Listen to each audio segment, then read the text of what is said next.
दोस्तों, क्या आप जानते हैं कि जापान के लोग पानी की जगह जेली वाटर क्यों पीते हैं? और क्या आप जानते हैं कि जापान के फ्रिज के दरवाजे दोनों तरफ से क्यों खुलते हैं? इसके अलावा क्या आप जानते हैं कि इस देश के लोग पेमेंट करने के लिए इस तरह की कार्टून की चेन का इस्तेमाल क्यों करते हैं? तो दोस्तों, आज की इस वीडियो में मैं आपको ऐसी कुछ और अनोखी चीजें दिखाने वाला हूं जो आपको केवल जापान में ही देखने को मिलेंगी और दुनिया के किसी भी दूसरे देश में देखने को नहीं मिलेंगी। तो फिर बिना समय बर्बाद किए चलिए आज की वीडियो शुरू करते हैं। और अगर आपने अभी तक हमारे चैनल को सब्सक्राइब नहीं किया है तो जल्दी से सब्सक्राइब कर दीजिए। Jelly water. दोस्तों, अगर पानी की बात करें तो इस समय गर्मियों का मौसम चल रहा है और इस गर्मी में जब भी कोई घर से बाहर निकलता है तो सबसे पहले उसे पानी की याद आती है। आप सभी ने सुपरमार्केट से अलग अलग ब्रांड का पानी खरीदकर पिया होगा, लेकिन मिनरल वाटर चाहे किसी भी कंपनी का हो, वो हमेशा तरल रूप में ही होता है।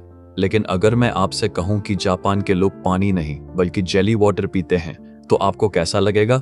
सुनने में यह बात बहुत अजीब लगती है।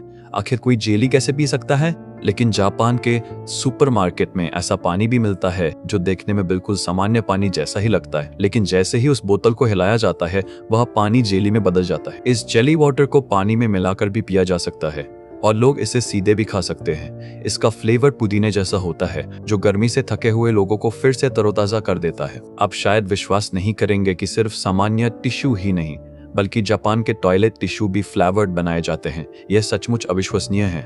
दोनों तरफ से खुलने वाला फ्रिज। दोस्तों, फ्रिज तो लगभग हर घर में होता है और यह बात हम सभी जानते हैं कि फ्रिज किसी भी कंपनी का हो, उसका दरवाजा हमेशा केवल एक ही तरफ से खुलता है।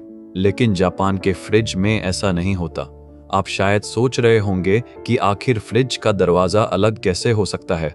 असल में जापान के लोग हमेशा दुनिया से अलग सोचते हैं। उनके घरों में जो फ्रिज होते हैं उनके दरवाजे एक तरफ की बजाय दोनों तरफ से खोले जा सकते हैं, यानी फ्रिज को बाईं तरफ से भी और दाईं तरफ से भी आसानी से खोला जा सकता है। दरअसल जापान में यह सुविधा इसलिए दी गई है ताकि जो लोग लेफ्ट हैंडेड होते हैं वे भी आसानी से फ्रिज का दरवाजा खोल सके। ये लोग सचमुच ऐसा महसूस कराते हैं जैसे वे 2050 में रह रहे हों। दोस्तों, आप दुनिया के किसी भी एयरपोर्ट पर चले जाएं, वहाँ लगेज लेने की जगह लगभग ऐसी ही होती है। वहाँ एक कन्वेयर बेल्ट होती है जिस पर यात्रियों के लगेज बैग घूमते रहते हैं। लेकिन जापानियों ने अपने एयरपोर्ट के लगेज सिस्टम में भी एक खास बदलाव किया है, जहाँ कन्वेयर बेल्ट पर लगेज बैग के साथ साथ खाने की प्लेटें भी रखी जाती है और उन प्लेटों में तली हुई मछली रखी होती है। असल में ये मछलियाँ असली नहीं होती बल्कि रबर की बनी होती हैं। इनका इस्तेमाल जापान आने वाले लोगों का स्वागत करने के लिए किया जाता है। पहली बात, इन्हें देखकर यात्रियों का मन खुश हो जाता है।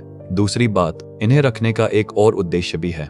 जब ये प्लेटें कन्वेयर बेल्ट पर एक कोने से घूमकर फिर उसी स्थान पर वापस पहुंच जाती है, तब यह समझ में आ जाता है कि कन्वेयर बेल्ट का एक पूरा चक्कर समाप्त हो चुका है। इससे यात्रियों को बार बार घबराने या ज्यादा उत्साहित होने की जरूरत नहीं पड़ती, बल्कि उन्हें सही जानकारी मिल जाती है। यह तरीका सचमुच बहुत ही शानदार है। Mini towel tablet. दोस्तों, ये जो छोटे छोटे टैबलेट आप देख रहे हैं, पहली नजर में ये आपको किसी मीठी कैंडी की तरह लग सकते हैं, लेकिन अगर मैं आपसे कहूं कि ये कैंडी या टैबलेट नहीं बल्कि छोटे टॉवल हैं तो आपको कैसा लगेगा? सुनने में यह बात निश्चित रूप से बहुत अजीब लगती है ना? लेकिन जापान में जब भी आप किसी होटल या रेस्टोरेंट में खाना खाने जाते हैं तो खाना खाने से पहले हाथ साफ करने के लिए तौलिए की जगह यही टैबलेट दिए जाते हैं। जैसे ही आप इस टैबलेट को पानी में डालते हैं यह फूलने लगता है और कुछ ही सेकंड में रुई जैसे मुलायम कपड़े में बदल जाता है। इसके बाद यह पूरी तरह एक सफेद टॉवल बन जाता है जिसकी मदद से आप आसानी से अपने हाथ साफ कर सकते हैं।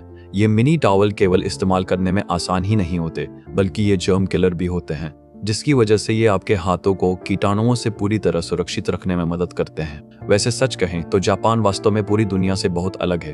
तो दोस्तों, आज की यह वीडियो आपको कैसी लगी और आज की वीडियो में बताए गए सभी फैक्ट्स में से आपको कौन सा फैक्ट सबसे ज्यादा इंटरेस्टिंग लगा, यह हमें कमेंट करके जरूर बताइए। और अगर आपने अभी तक हमारे चैनल को सब्सक्राइब नहीं किया है तो जल्दी से सब्सक्राइब कर दीजिए। तो मिलते हैं अगले एपिसोड में एक और मजेदार वीडियो के साथ। आज के लिए बस इतना ही। धन्यवाद।